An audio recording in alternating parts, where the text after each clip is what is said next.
Charge of keeping up with the time and paying off.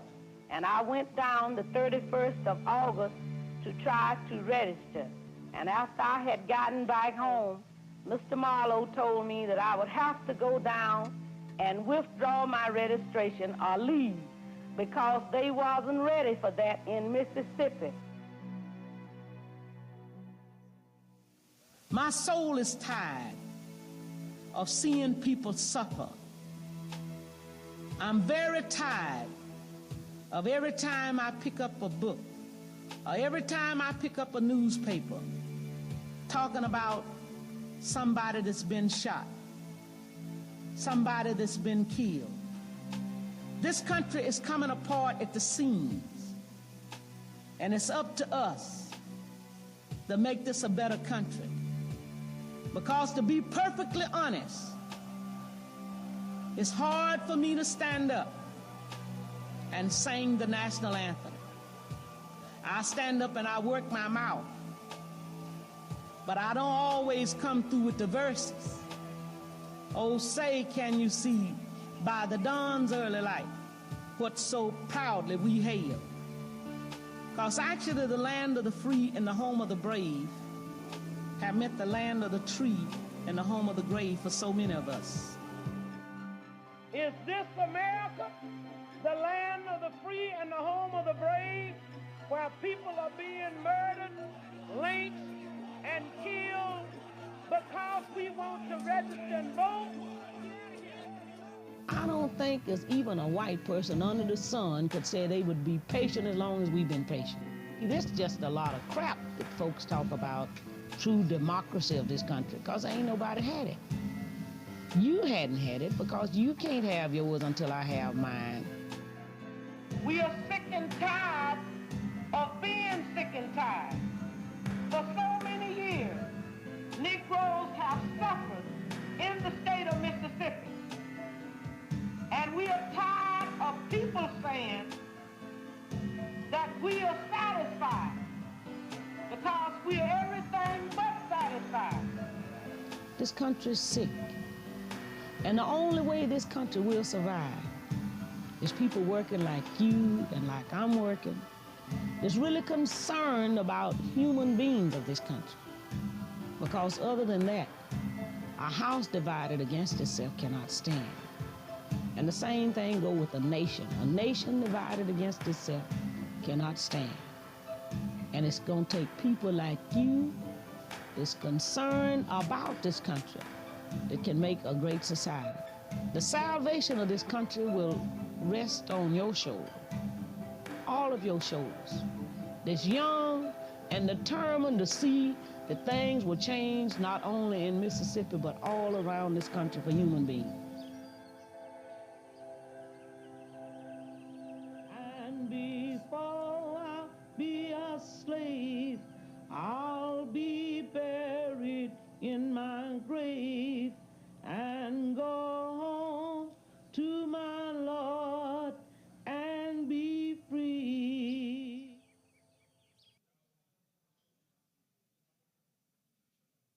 We'd like to take a moment to welcome you all to the Stockton Performing Arts Center and to remind you of the following concerns. Eating, drinking, and smoking are not permitted in the theater. Cell phones and other electronic devices should be turned off for the duration of today's program. The theater is equipped with smoke detectors which will set off visual and audio alarms when smoke is present. The New Jersey State Fire Code requires that we evacuate the building should these alarms sound. We direct your attention to the exits, located under each of the 4 red exit signs, where ushers are stationed to assist you. Thank you for your cooperation with these important concerns, and now, today's presentation.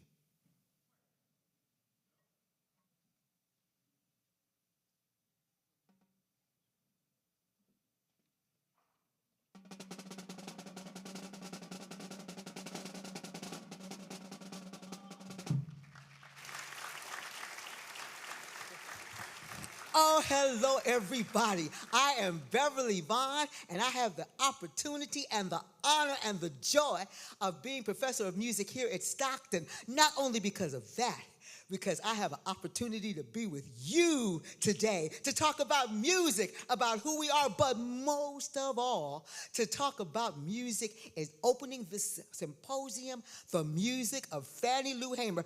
Dr. Hughes and Kid A, would you start us at 1, 2, 3, 4? Ladies and gentlemen, welcome the Freedom Singers.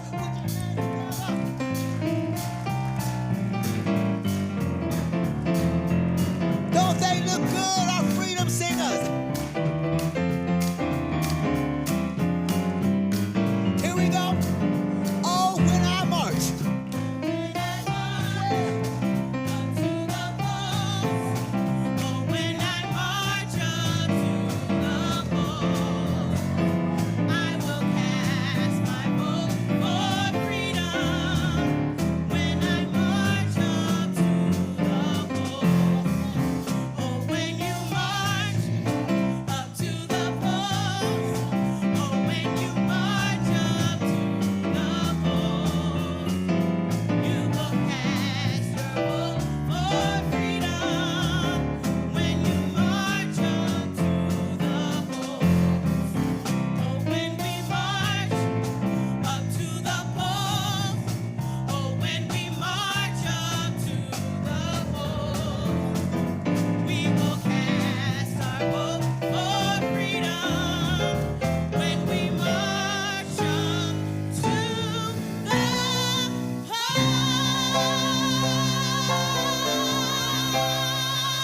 You better put your hands together. When we march up to the polls, we're going to cast our vote for what, everybody? Freedom! We're going to cast our vote for what? Freedom! I might have to take off my hat and throw it at the provost. I tell you, we are going to cast our vote for what, everybody? Freedom! Let's hear this side. Freedom! Let's hear the middle. Freedom! Let's hear you guys. Freedom! We will cast our vote for freedom when we march up to the polls. Woo! Oh, I believe we're going to have a time today because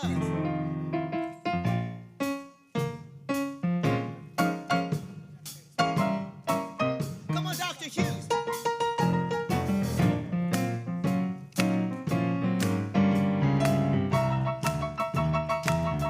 Hey, ain't gonna let nobody turn me around, turn me around.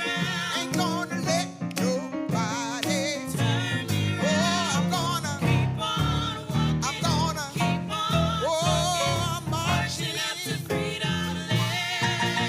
Ain't gonna let segregation turn me around, turn me around. Ain't gonna let segregation turn me around. Oh, I'm gonna keep on walking. I'm gonna keep on marching. Now wait a minute, Dr. Hughes. Now listen, y'all gotta help us sing that song. What you gonna do is ain't gonna let nobody turn me round, turn me round, turn me round.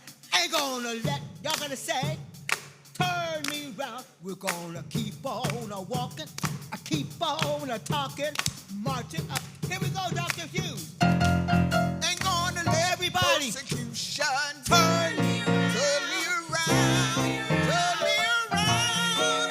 Ain't gonna let persecution turn me around. Oh, I'm gonna keep on walking. I'm gonna keep on.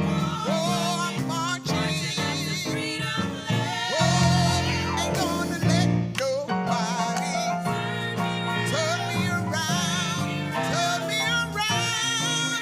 Ain't gonna let nobody turn me around. Oh, I'm gonna keep on walking. I'm gonna keep on marching up to freedom land.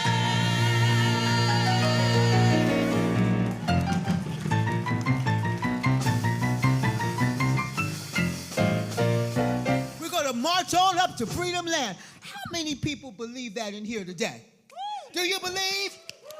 Do you believe? I'm sorry, I need to hear we believe. How many people believe? I'm sorry.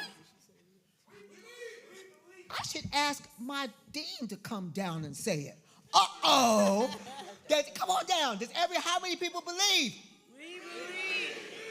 How many Stockton students believe it? Believe. How many Stockton staff believe it? We believe. How many? Everybody. We believe.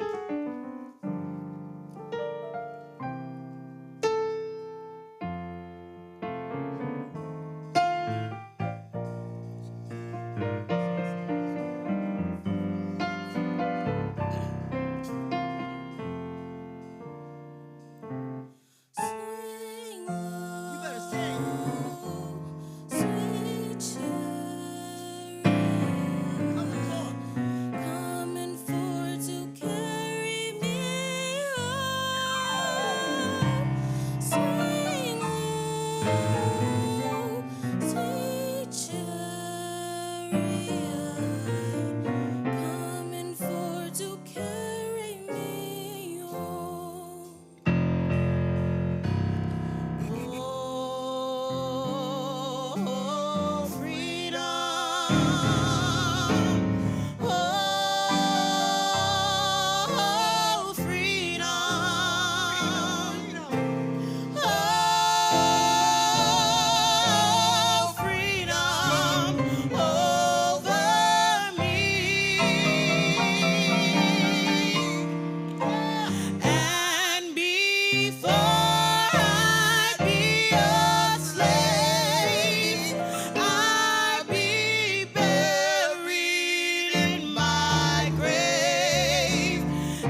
program.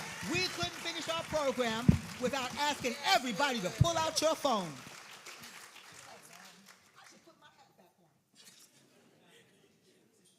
We couldn't end our program. You may take your seats, but we couldn't end our program without asking everybody to pull your phones out. Come on, y'all, pull your phones out and turn your light on. Somebody's got it on already. Turn your light. Look, everybody, they're turning the lights on already. Come on, give them a hand. Turn your light. Wait a minute. Y'all have y'all's lights on? Because we're going to sing. 1, 2, ready, and go, and... I got to shout a little bit, y'all. Here we go. This is what we're all about. You better play, girl. You better play those drums.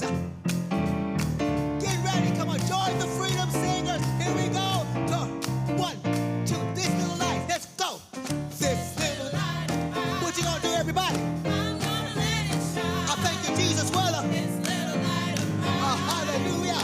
I'm gonna let it shine. Are you sure? This little light of mine. I'm gonna let it shine. Let it shine. Let it shine. Let it shine. Everywhere I go. Everywhere I go, I'm gonna let it shine. Are you sure? Everywhere I go, Oh, yes, Lord. I'm gonna let it I shine. will let it shine. Everywhere I go, Hey. I'm gonna let it shine. All right, now. Let it shine. Let it shine. All right, now, I want to hear you. Let it shine. They sound good. I'm gonna let it shine. They sound good. Y'all better sing. Hallelujah. All right, now. Yeah.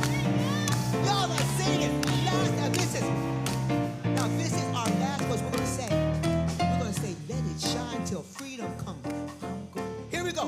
1, 2, 1, 2, go. And let it shine. Till freedom comes, Come on. I'm gonna let it shine. Everybody. Let it shine till freedom comes. I'm gonna let it I shine. can't wait. Let it shine till freedom comes. I'm gonna let it shine. Let it shine. Let's go. Let it shine. This little light, let's go. This little light of mine. Go on. I'm gonna let it shine. Oh, this little light of mine. I'm gonna let it shine. This Light of mine. let it shine. Let's bring the Freedom Singers back. Come on back. Come on back. Come on back. Come on back, Freedom Singers. Come on back, Freedom Singers. I think they went to the bathroom. Come on back, Freedom Singers. Come on back. Put your hands together for the Freedom Singers. This little light. This little light. What y'all gonna do? Hey, hey, hey.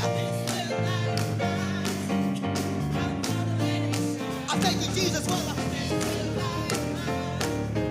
I'm gonna let it shine. Now, I get a chance to be a choir director by Beverly Vaughn. I get a chance to be a choir director. So follow my here. Here we go. Let it shine. Let it. Are they holding up? Let it shine. Let it shine. Now watch what I'm gonna do this time. Let. Let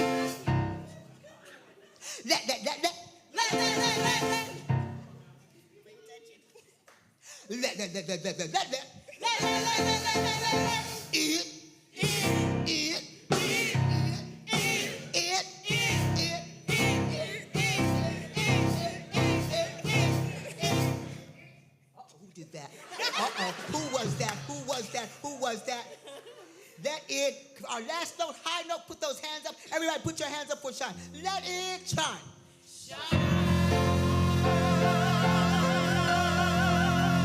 Well done. Now we're going to try it again. 1, 2, 1, 2, go.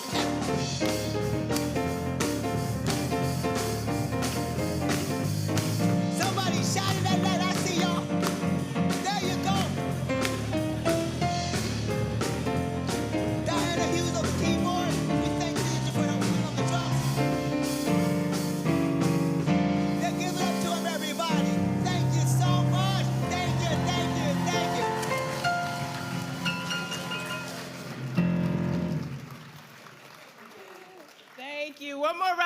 applause for the incomparable Dr. Beverly Vaughn and the Freedom Singers.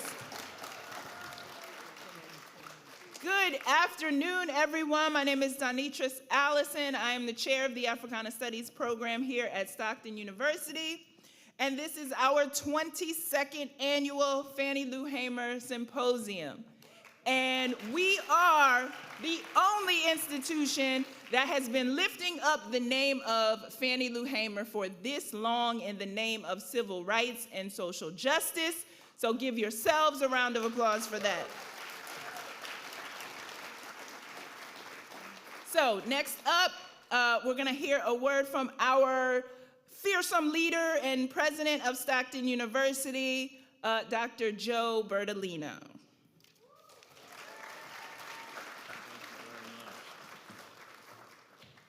Thank you, Professor Ellison. And can we give a round of applause to Dr. Beverly and the Gospel Choir for their amazing performance? Fabulous as always. And my thanks to UBSS, the students, for the warm welcome and for the energy they bring to this annual gathering. It is an honor to be here for the 22nd annual, that is fabulous, Fannie Lou Hamer Human and Civil Rights Symposium. Yes, 22 years. I think that's something Stockton should be proud of. As you know, this tradition continues to remind us of the power of courage, conviction, and community. And this year's theme, Good Trouble, the fight to preserve our history and democracy, could not be timelier. Fannie Lou Hamer once said, "Nobody's free until everybody's free." Her words still ring with urgency because our freedom, our democracy, our collective progress depend on participation. Voting is not just a right, it is a responsibility. It's how we honor the sacrifices of those who marched, who organized, and who refused to be silenced. I will share with you that at an event last year on Martin Luther King Day, sponsored by the NAACP, our very own Dr. Sass reminded us and reminded the community that we know exactly what is happening right now. We have seen it before, and we have dealt with it, responded to it, and stood up against it before.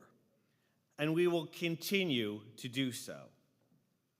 Beyond casting our ballots, we must stay engaged in our local communities, in our schools, and yes, in our local politics. Because that's where change begins, right here, closest to home. As we look toward the upcoming governor's race in New Jersey, I encourage everyone here to stay informed, to get involved, and to make your voice heard. Elections aren't abstract. The choices we make at the polls shape our neighborhoods, our education systems, our environment, and our future. We gather each year to honor the extraordinary legacy of Fannie Lou Hamer, a woman who refused to accept injustice as normal, who believed that ordinary people could do extraordinary things when they acted with faith and courage. She reminds us that democracy is not guaranteed, but that it must be nurtured, protected, and when necessary, fought for.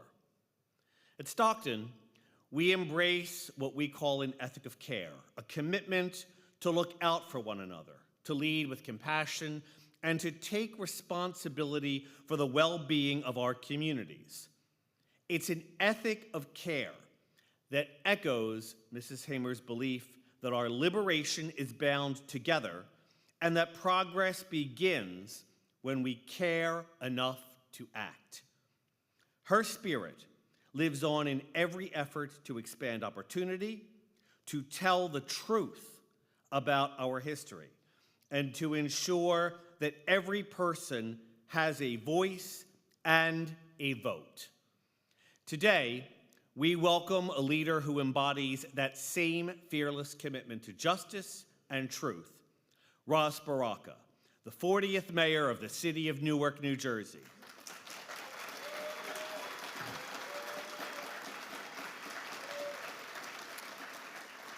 A proud Newark native and a transformative leader, Mayor Baraka has become a national voice for progressive urban renewal, equity, and community. He worked to strengthen public safety, expand opportunities, and ensure every resident has access to the resources they need, and that those resources continue to inspire and uplift communities across our state and our nation. Mayor Baraka, we are grateful for your leadership and your presence here today.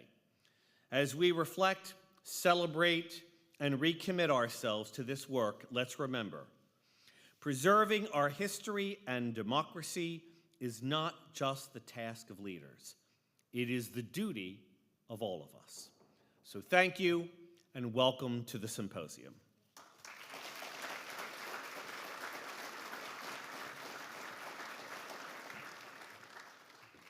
All right, thank you so much, President Joe, for that warm welcome. Something else that we have been doing over this 22 years has been making sure to incorporate the arts in this program. And so Fannie Lou Hamer loved to sing. There's a very, very important history with the Black arts movement and how that has been a part of speaking up and speaking out and using the arts as a way to do that.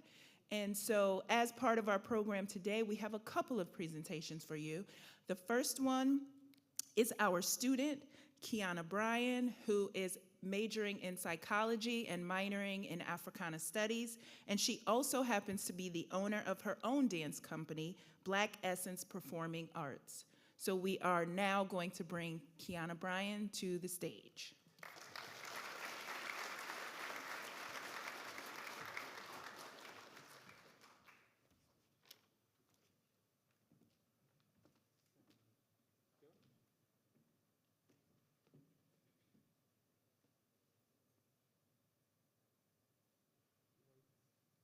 Birds flying high, you know how I feel. Sun in the sky, you know how I feel. Breeze drifting on by, you know how I feel. It's a new dawn, it's a new day. It's a new life for me, yeah. It's a new dawn, it's a new day. New life for me. Ooh, ooh, ooh. And I'm feeling good.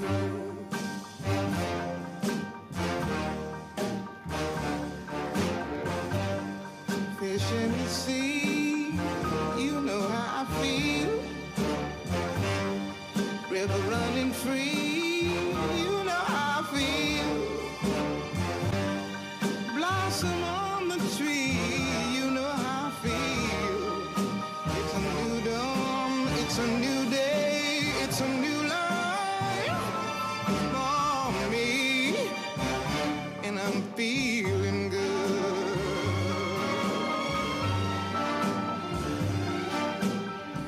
Dragonfly out in the sun, you know what I mean, don't you know? Butterflies all having fun, you know what I mean. Sleep in peace when day is done, that's what I mean.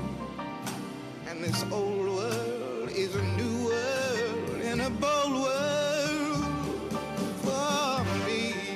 Yeah, yeah.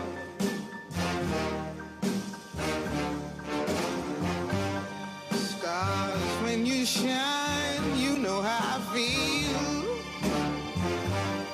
Scent of the pine, you know how I feel.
Going for Kiana Bryan.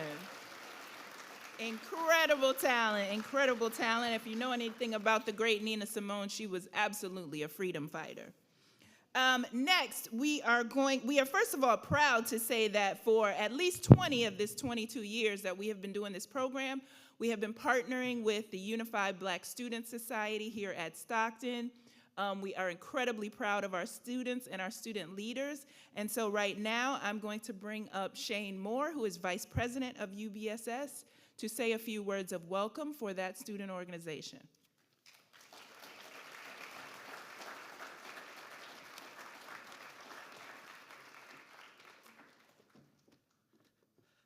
Hello. Permission from the elders to speak? Thank you. I just want to say, wasn't that performance so good? Ooh, that was so good. Ooh, so talented. Well, good afternoon, faculty, students, and community members. It is my honor to welcome you to the Stockton University Second Annual Fannie Lou Hamer and Civil Rights Symposium. My name is Shane Moore, and I'm the Vice President of the Unified Black Student Society here at Stockton University. Thank you for joining us today for this important gathering. Today, as we reflect on our ongoing pursuit of justice and equality, let us also pay tribute to the unwavering courage and sacrifices of our ancestors. Their tireless efforts paved the way for our self-determination, our right to vote, and the freedoms that we cherish. All my life, I've been sick and tired. Now I'm sick and tired of being sick and tired. Those are the words of Fannie Lou Hamer. As we gather here, let us reflect on the progress that we have made since her courageous activism during a time where Black Americans were denied the right to vote, access to quality education, and opportunities for advancement. We as people are fortunate to have had someone like her.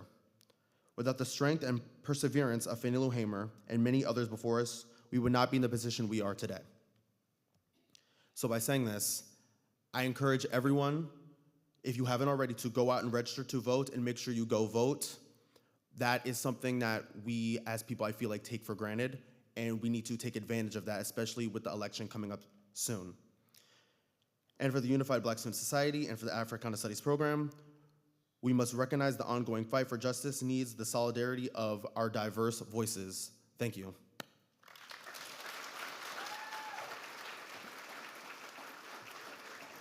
Excellent, Shane. Thank you so much. Shane is one of our Honor Society students for the National Council for Black Studies. So give him another hand. Great student.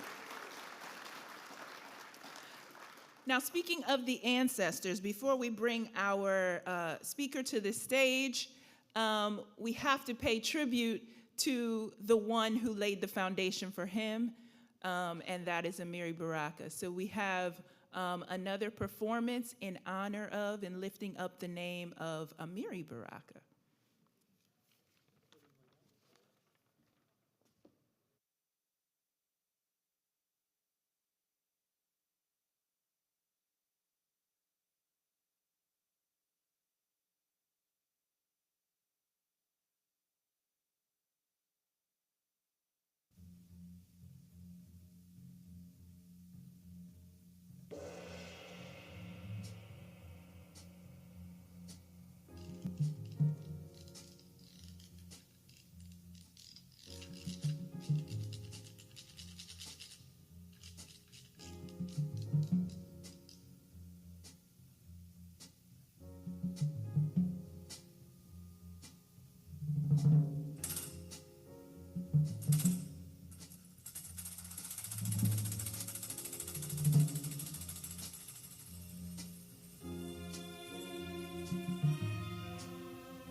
Wise.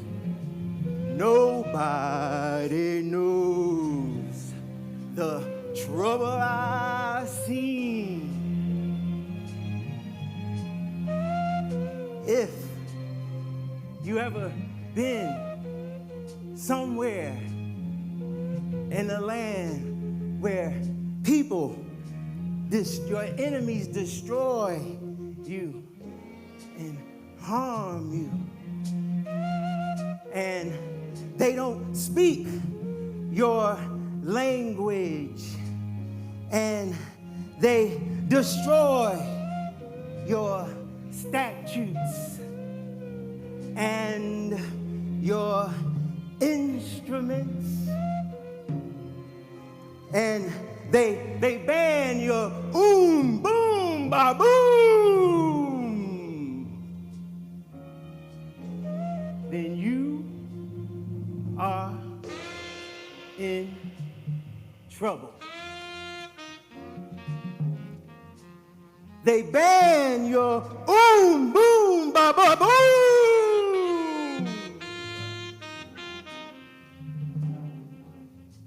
You are in deep, deep trouble.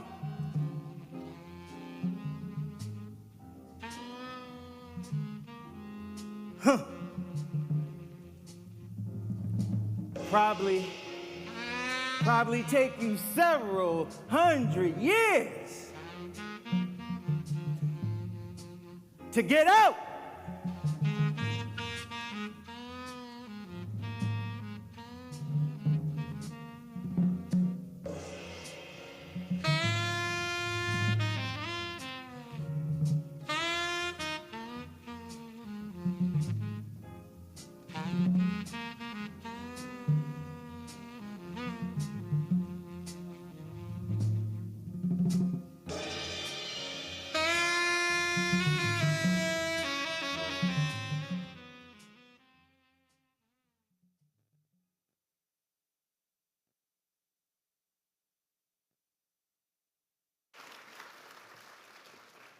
Yo, we got some talent here at Stockton University. Please put your hands together again. Reciting the poetry of Amiri Baraka was Dr. Lee Bryant, who is Assistant Dean of the School of Health Sciences. And our very own student, Christina Noble, class of 2024. She earned her Master's in American Studies right here at Stockton. And she is also a phenomenal dancer. So I want to thank them for, again, lifting up the voice of our ancestors before we bring his legacy to the stage. So in order to do that, we are bringing our very own councilman from Atlantic City and president of the Atlantic City NAACP, Councilman Kaleem Shabazz, will introduce our speaker.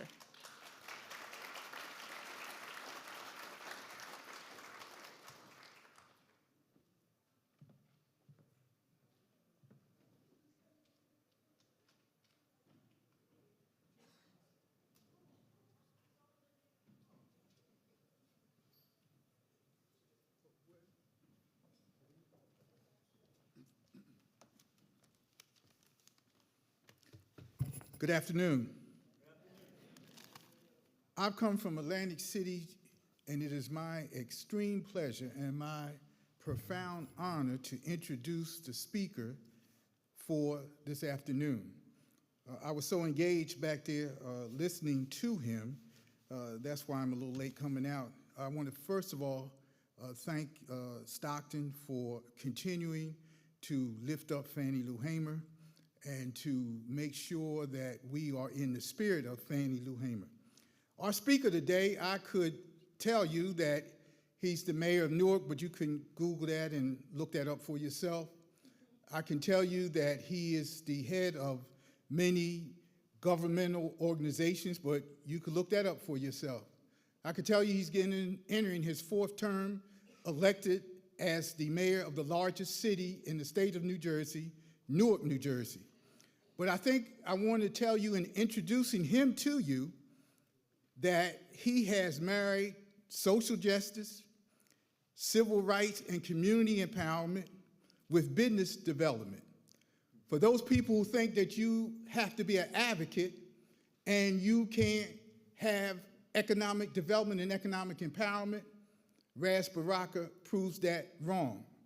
For those people who think you have to be in government and you can only be an advocate for business development and not for social justice and civil rights, Ras Baraka has proved that wrong. For people who think that you can only B, for a attitude in criminal justice that says lock people up, Ras Baraka has proved that wrong. He has proven that you can be an advocate for justice, an advocate for public safety, but also an advocate for people having a second chance, for people being reintegrated as beneficial citizens to their community. Our speaker for today embodies the qualities of Fannie Lou Hamer, who said she was sick and tired of being sick and tired. A person who married and melded her passion, her concern, her humanity for social justice and civil rights. Please help me welcome our esteemed speaker for today, a former candidate for governor of the great state of New Jersey, a leader in urban thought and public policy, the mayor of the city of Newark, Ras Baraka.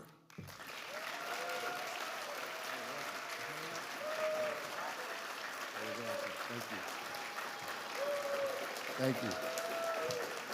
Thank you. I want to thank the councilman for that introduction. That was great, man. I got to take you on the road with me. That was all right, brother. Yeah, I want to thank the president of this university. I want to thank Stockton and the students and the incredible people here for giving me the opportunity to share with you today. I want to thank Dr. Allison, chair of Africana Studies here, Unified Black Student Society of Stockton University for inviting me here to speak for such a great time as this and such a perilous moment that we are in.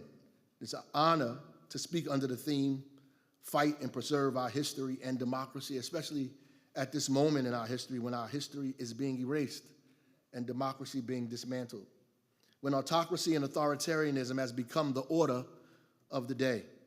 The blatant and outright violation of the Constitution and the betrayal of everything that was fought for over the last 60 to 70 years, all being dismembered in less than one.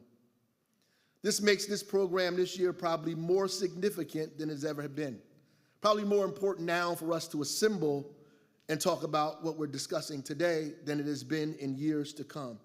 And it's even more fitting for it to be named after Fannie Lou Hamer, Human and Civil Rights Symposium. As Fannie Lou Hamer visited us here before in Atlantic City to shine a light on not just the deep segregation of the Jim Crow South, but the complicit capitulation of the Democratic Party itself. The hypocrisy of the call for democracy while ignoring the cries of millions in this country for equity and justice and simply equal representation. In a delegation from Mississippi, they left a crucial group of people out, us. Her struggles and many like hers led to the exodus of the Dixiecrats from this party, the white supremacists that, as King pointed out, eloquently said, during Reconstruction, the Southern aristocracy took the world and gave the poor white man Jim Crow. And when his wrinkled stomach cried out for the food that his empty pockets could not provide, he ate Jim Crow, a psychological bird that told him no matter how bad off he was, at least he was white. The irony is that we are engaged in a similar fight today at a period where the sanitizing of white supremacy is becoming commonplace. And the same Democratic Party that Fannie Lou Hamer fought to be a part of is the same party today that is struggling with itself again. A good and necessary struggle as they run from their base trying desperately to be white at the expense of black, brown, and working class families. And probably one of the most dangerous times in modern history, a time when people are not just upholding democracy, but are openly opposed to it. And when they are trying to define what being a real American is, and in their mind, being an American is white, male, and Christian. And everything opposed to that is un-American. Every immigrant, every black and brown family, every Asian immigrant that comes here dilutes this concept, bringing with them different religions, different ideas, different family constructs. So they have built the largest domestic police force in the history of this country called ICE, and gave them unprecedented resources to kidnap people off the street and give them the power to racially profile. Yes, the Supreme Court just gave them the power to racially profile people based on language and looks.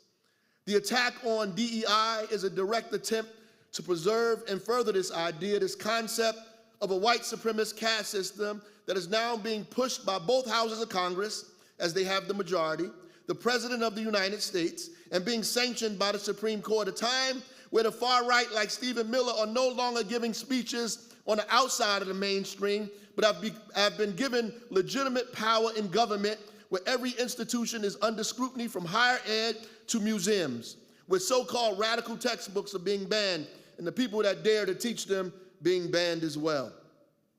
A time when journalists and comedians are under attack for what they say and write, where they have an AI program that runs all and everything through that identifies words that like disadvantaged or equity or inclusion or justice, and words that suggest anything or anyone other than them should have position or influence or fairness or power or just a chance to get up to bat.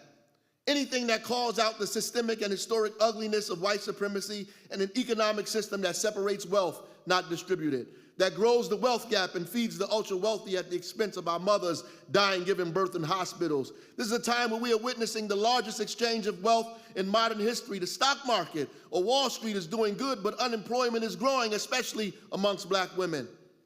Man, these people have created a cult of violence that opposes anything that doesn't look or sound or think like them. They have taken podcasters and talk show hosts and put them in charge of the military and the FBI, then try to convince the world that we are unqualified. They deify a man that said black women don't have the mental capacity to be a judge, when actually black women represent one of the most educated demographics in this country. Women, we're talking about, black women that took care of other people's children and their own, cleaned other people's homes and their own, that still had to go to work and set up underground railroads and sell sweet potato pies on the side of the road to build colleges, that ran for Congress, that fought for women's suffrage and fought their men at the same time, that fought against Klan terror. If there's anybody who deserves to be a judge, black women certainly do. They have a perspective. They have a perspective to actually judge what is fair, what is right, what is just in this country, right? The privilege of oppression, the privilege of their perch, of their point of view, makes them undermine the most vulnerable in our society. And I can't think of a better time, a more fitting time than this to fight for our history and to preserve democracy. In fact, our history is the foundation of this democracy. That democracy in America would be a mere talking point if not for our struggles in the Americas to make America live up to its lofty ideals. We made America make its word its bond. There is no greatness in America without us. Hell, America can only be great because of Nat Turner and Harriet Tubman, Henry Highland Garnett and Fred Douglass, because of Du Bois and Booker T, Ella Baker and Fannie Lou Hamer, because Dr. King and Malcolm X, because of those black women who walked to work, that boycotted in Montgomery, because of those college students at North Carolina A&T that sat at the counter at Woolworths, because Myrlie Evers never gave up until she found the people that murdered her husband on her lawn, because James Meredith marched against fear, because Mamie Till, Emmett Till's mama, decided to have an open casket to show the world what hatred did to her son. America is more democratic because Fannie Lou Hamer said that her flag is soaked with our blood. An evicted sharecropper from Rouville, Mississippi, that had to register to vote after a literacy test under the threat of the state and local police, where the bus driver that took them to register was arrested and had to pay a fine to get him released. She was evicted because the plantation owner told her she had to go back and withdraw her voter registration. She refused and was later arrested and beaten in jail by 2 black men, by the way, under the orders of the State Highway Patrol. This is not an exception, though. This is what it looked like for us. This is what we had to go through in order to be part of this democracy, to actually build one here in this country. And it pains me how we get so used to inequity that we've become how we justify and rationalize what is happening today. How we have become averse to sacrifice when we wouldn't be in this room without what others had to deal with. And what we are going through pales in comparison to what others endured. We belong in these rooms. We belong in these schools. We belong in these places. Why? Because somebody already paid the price for you to be here. You should walk with your head up and your chest out because somebody already paid your tuition long time ago. In fact, you should probably be in these seats for free. Never believe that you don't belong in the places where you are. There are countless people who will never see a classroom like you get to see today. When King was arrested and they took his Bible, in his Bible they put his arrest or jail number in his Bible. That's how we know it was his. It belonged to him. The jailer thought he was doing something smart because the only thing that King had in his possession was his Bible. That Bible that King was arrested with lived past Jim Crow, lived past housing segregation, lived past the Vietnam War, lived past his assassination, and found his way to the White House to swear in the most powerful black man in the world, Barack Obama, to become the president of the United States. God is real. That jailer didn't know that that Bible would live to make sure that King's arrest would promulgate the president of the United States. We have to stop saying that what is happening now has never happened before. Everybody says, oh, we never seen this before. This is not true. We've seen this many times. In fact, we've seen the pathology of white supremacy play out throughout history. The struggle for democracy has always been a protracted and ongoing one, and we have always been at the center of it. The fight for justice, for democracy, for our history is actually a fight for the soul of this country. White supremacy is anti-democratic. Fascism can only breathe in an environment of hate. Racism is the overseer. It is the tool that the super wealthy use to practice hegemony over everyone, not just black people, to maintain control over an economy that is centered on exploitation and inequity. In 1860, more than 60% of America's GDP was produced by slave labor. As a matter of fact, there were more millionaires in Mississippi and South Carolina than there were in New York City. In fact, South Carolina was the richest state in the Union. So much so that there were more investments in slave labor than in construction of railroads. During Reconstruction to dismantle that, the Civil War trying to dismantle that, and Reconstruction trying to create a democracy that was talked about between black and white coalitions and unity that was created, progressive, controlled almost every state in the Union in the South with black and white unity, controlled almost every state in the South, and changed every constitution in just 4 years after the Civil War. The 13th, the 14th, and the 15th Amendment were passed.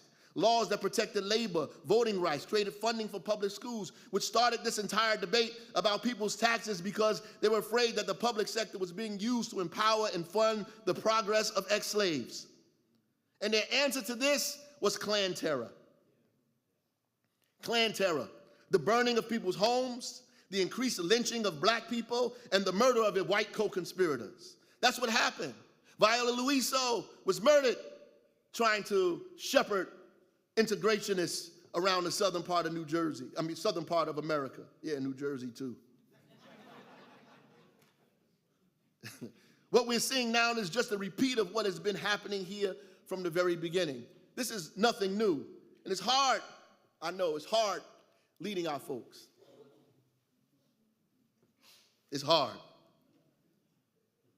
Trying to stand tall in a place designed that we fall and falter, that we break. The very design of it keeps us at each other's throat, spending more of our energy trying to tear each other apart than trying to find a way out of this mess.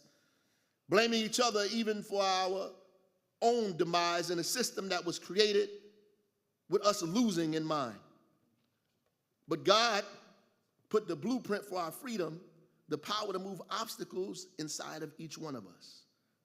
So what it means is that we have to work on each other long enough and love each other hard enough to pull it out. So the secret to our future lies in our brothers and sisters' hearts, in their minds, in their spirit. And when we destroy each other, we destroy our ability, our very opportunity to survive. Our history here is our hope. Our fight, our humanity is the reason we still believe. The reason we still vote, even when we feel like there's nothing to vote for. The reason we still call the police when we are in trouble despite being shot to death on traffic stops. The reason we send our children to these schools even though they can't see their own face in the curriculum. But we do this not because we believe them, we do it because we believe God. We know how the story ends. Our victory is the end of this story. That we win over and over and over, that those 3 boys put up in that oven, they didn't burn, that David slew Goliath with a rock and a slingshot, that Jason was thrown into a pit by his brothers and still became the king. We believe because we know the racists were wrong, the slavers were wrong, the white supremacists were wrong, that we are beautiful and outstanding and brilliant people, that we win. We came through difficult times, but we are here. Why? Because the righteous will never be forsaken or their seed begging bread. We represent the only people that came here against their will. We didn't come here looking for opportunity or jobs or the streets paved with gold. We were brought here to pave the streets with gold. Women we're from women who tied rice in their braids to ensure they had food on a long journey to freedom, who made cornbread in the hush puppies so the dogs could stay off our heels on our way to the promised land. We sold sweet potato pies on the side of the road. This is our story. We're here at the beginning of this world. We were here at the beginning of this world, the first man, the first sound, the first words, the first language, the first scientists, the first navigators, the first doctors, the first philosophers. Our history is tied up in a movement of people and nations around this globe that wherever there is life, there was us. God made us black on purpose. From the broadness of our nose to the kinks in our hair, the thickness of our lips to the swag in our step. We were fashioned from the darkness of the earth, from God's imagination. Celebrating our history is to celebrate the history of the world, and it is impossible to celebrate American history without celebrating, commemorating, and recognizing us in our fight to make America live up to the true meaning for the people, by the people. Democracy lives in us, because Fannie Lou Hamer said, this flag is drenched with our blood, but also with our songs, our struggles, and our spirit to be free. That this country is never democratic without our fight. Our history saves America before stinking before the world. Our fight here in this country to make what they wrote on paper real and alive is something we should be proud of, something we should be happy about, something we should promote in schools and classrooms around this country to show where we came from and where we are now. My grandfather came here from the Carolinas on a train. The conductor said, next stop, New York. Newark. He got off because he thought he said New York. We've been stuck in Newark ever since. He had to carry a shoebox in a brown paper bag. In the shoebox, he had chicken and cornbread and all kinds of stuff, and you knew the food was good because it had a stain at the bottom of the bag. They had to carry the stuff in the shoebox because they couldn't stop at Denny's on the way. So they had to come straight. There was no such thing as a connecting trip for us. Even if the train stopped, we couldn't get off. So he got off the train and he became a shoe shine boy in the barbershop. He shined shoes until he became a social worker. And his son became a renowned and international poet and writer and essayist and thinker. And his grandson became the mayor of the city of Newark.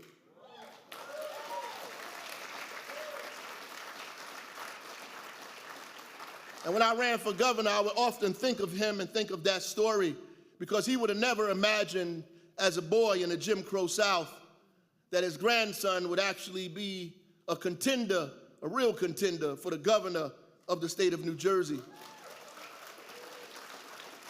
This is not a sad story. This is a story to rejoice. This is not a solemn moment. This is not nothing negative we're saying about this country. What we're saying is that we rise from ashes, that we rise out of fire, that no matter how difficult and ugly the situation is, we advance ourselves anyway. So don't fret, don't be afraid, continue to do your dances. I know people are upset that while Trump is tearing the world up, we learn how to do new line dances. We with our boots on the ground. That's because we stomp on the head of the devil. We smile in the face of oppression. We laugh. We rejoice. They can't steal our happiness. They can't steal our laughter because we know how the story ends. It ends with us being the winner. God bless you all and Godspeed.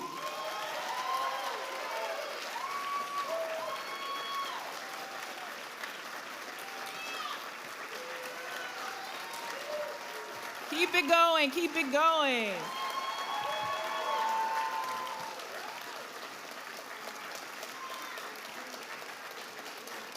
Incredible, right? Incredible. So we are going to, we have a little time to take a few questions for Mayor Baraka. If we can kind of adjust the lights a little bit so I can see folks in the audience and see who has a question for Mayor Baraka. There we go, that's better. Okay, so there's a couple questions down here. I'm gonna take a couple down here and then a couple I'll look up and take a couple of questions. So I'm not sure who. Jabril, I think I see you. Okay, and then next to you, that next person. Okay. Ready? Yep. You'll just have to speak up and then I'll repeat it for others. I got you.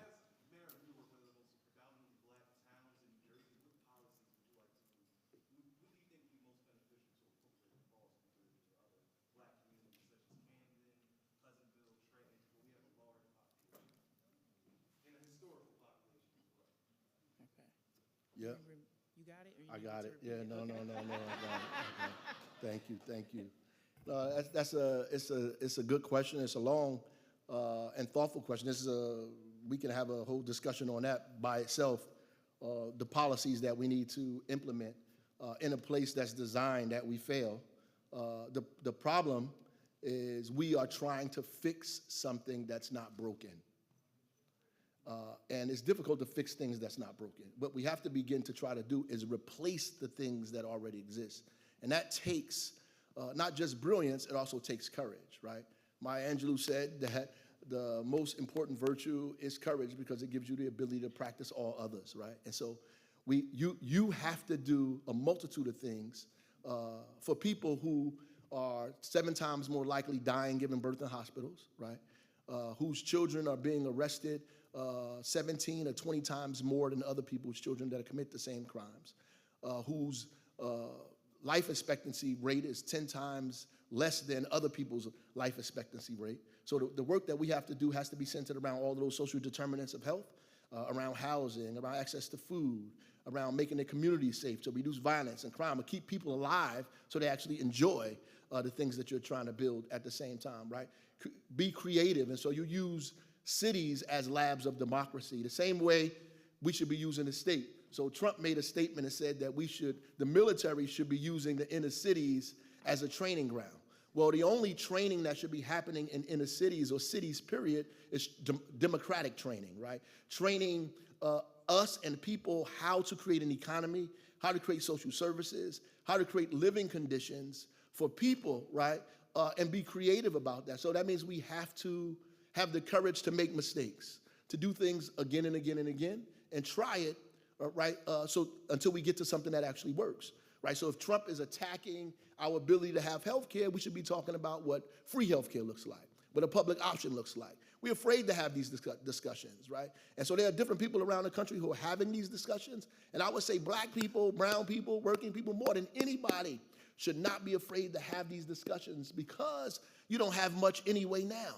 So the reality is we should be fighting to get as much as we can in the time period that we have, which is not which here is not a lot of time. We have to fight as much as we possibly can to get as much as we can. Thank you so much. And the young lady next to you, I saw your hand. Go ahead.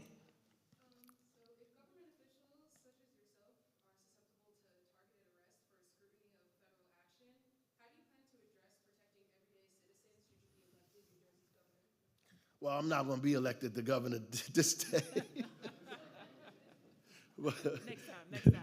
But I'm going to advocate that the governor continues with the Immigrant Trust Directive, right, and moves into the Immigrant Trust Act.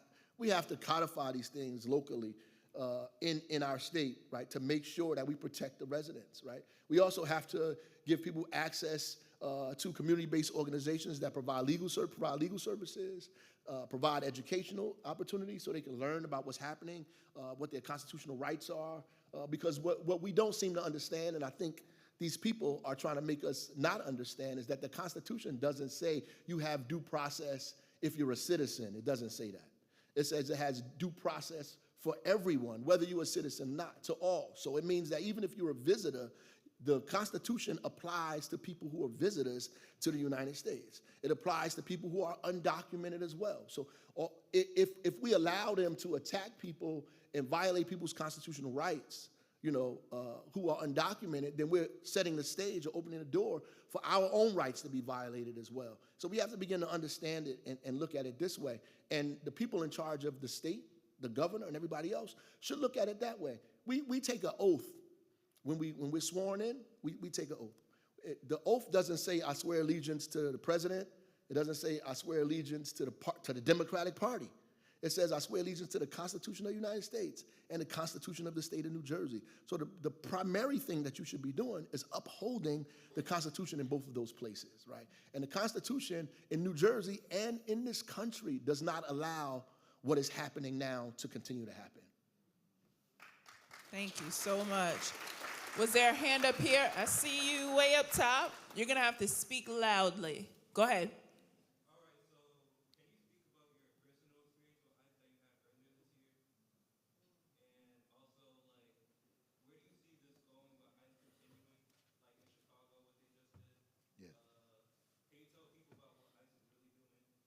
Yeah, I can speak a little bit about my situation.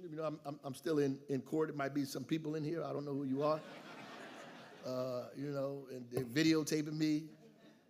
But everybody saw what happened. Clearly, I didn't violate any laws. We went down there for a specific reason.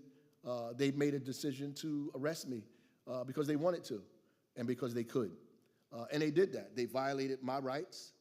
And so the backlash of that is what's happening now.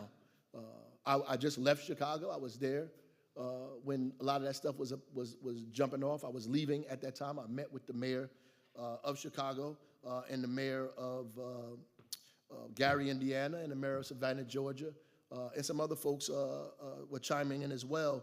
And we met because we were talking specifically about these things, about how we respond and how we build a national movement to push back against what's happening. ICE is the president's personal armed military force.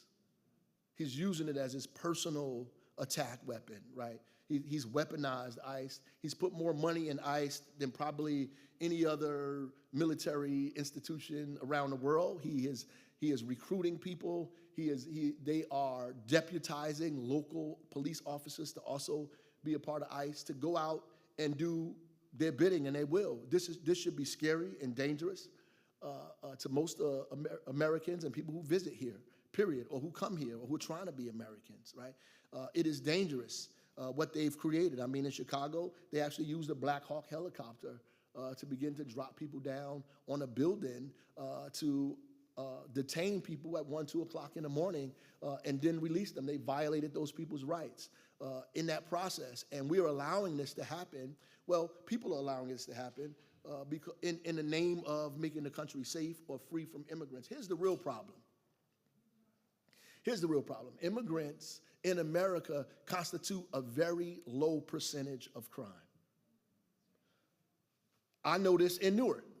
If we solved for crime and immigrants in Newark, we may have 4% of crime, 5% of crime, right? The reality is they have, captured the discussion in such a way that we talk about immigrants and violence and crime at the same time. So whenever they talk about rapists and child murderers and all these other things and gang members. But that is a very small portion of immigrants. And what that does is it criminalizes a whole group of people. And so the Supreme Court now says it's legal for me or legal for the police to now stop you, ICE at least, based on the way you look, which is racial profiling.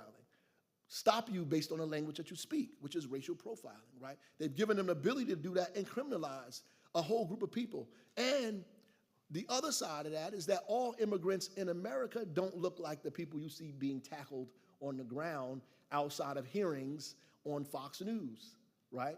Immigrants come from all over the world, all over the world. I have yet to see a Ukrainian immigrant slammed on the ground outside in a public street and dragged and cuffed while their children was present. Have yet to see that, right? And it's a specific reason that these are happening, to create this further division and criminalize whole groups of people, because these people are looking at the world from a lens of white supremacy.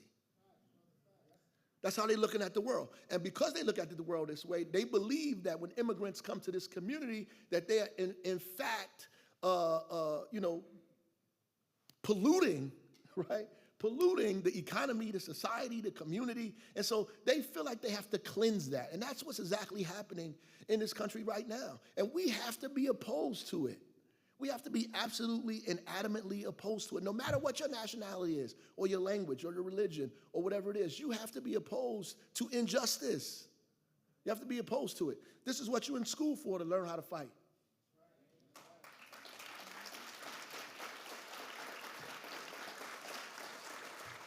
Absolutely. I think we have time for about 2 more questions. So anyone up here, or I'll go back down here.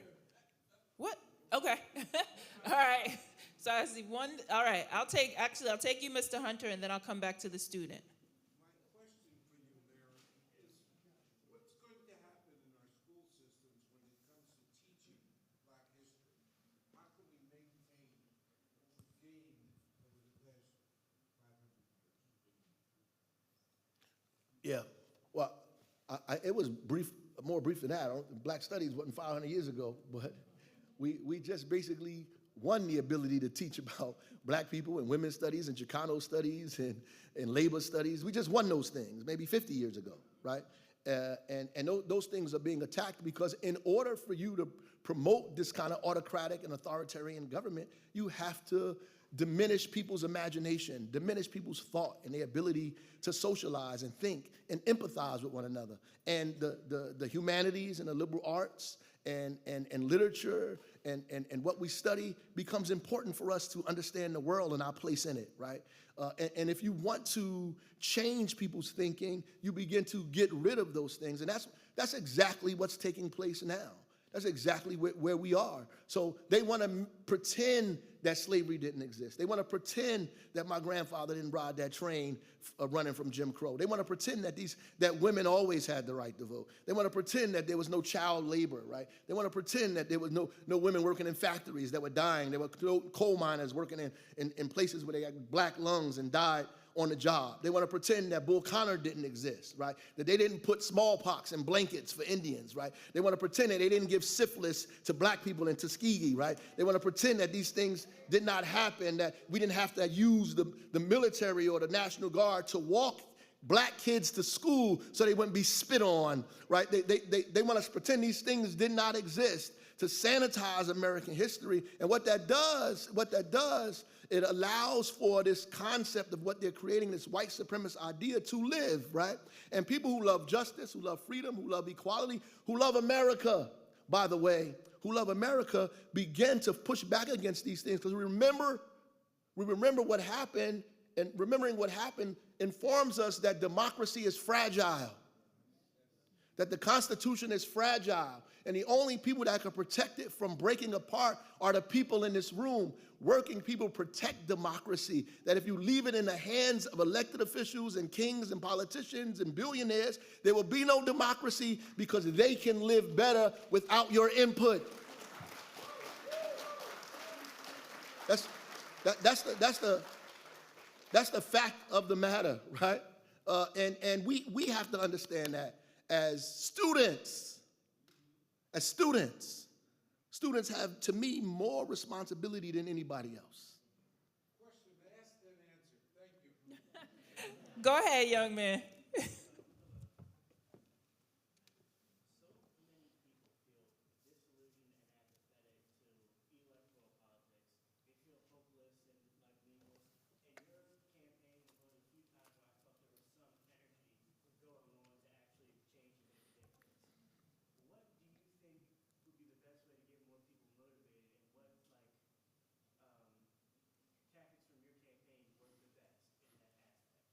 you have to do it.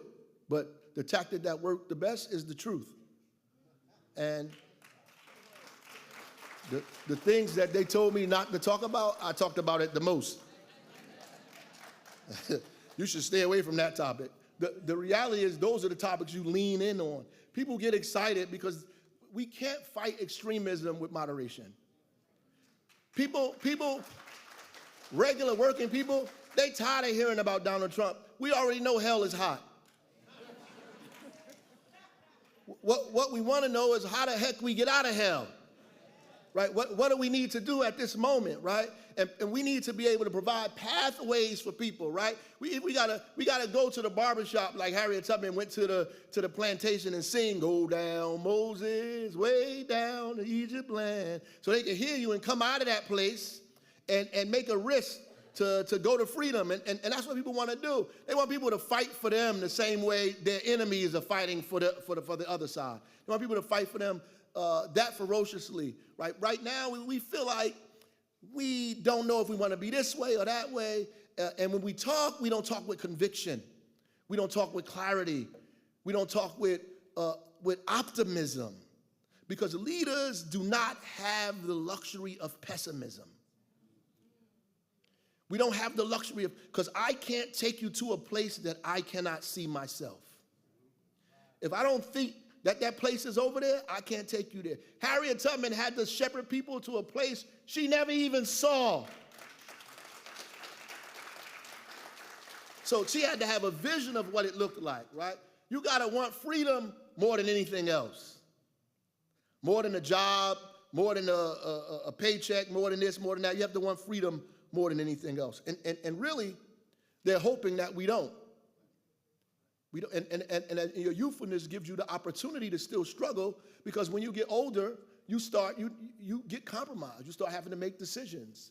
I want to do this, but I have to pay my mortgage. I want to do this, but my kid has to go to college. I want to do this, but that, but this, but that, right?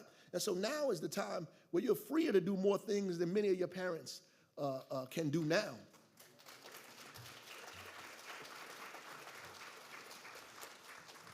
Well, we need to give another round of applause for Mayor Ras Baraka. I don't know about you, but I am inspired by what he had to say today, and we so appreciate his time for riding down the road from North Jersey all the way to South Jersey. We know it's 2 different states. And coming here to see us. So thank you so much. Thank you all for coming. There is a reception upstairs in K-Wing, so you can go up there and enjoy some refreshments. Thank you so much. Thank you.